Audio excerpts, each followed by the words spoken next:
Samantala, kabrigada sa Heritage Park naman, ang mga bumibisita sa nasabing sementeryo para sa pagunita ng undas, abay bumaba na raw ang bilang.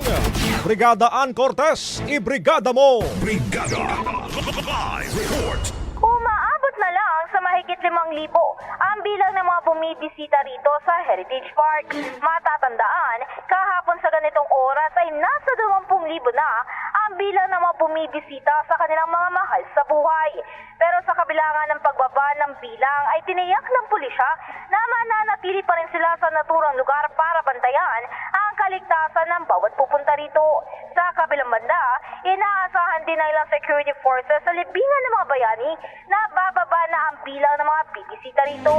Bukas na lang din ang huling araw na magiging hanggang alas 10 ng gabi ang operasyon dito. At pagkatapos nito ay babalik na sila sa normal na operasyon na hanggang alas 6 ng gabi. In the heart of changing lives, ito si Brigada Ann Cortez ng 105.1 Brigada News FM Manila, The Music News on Foot. Umahataw, Brigada Balita Nationwide.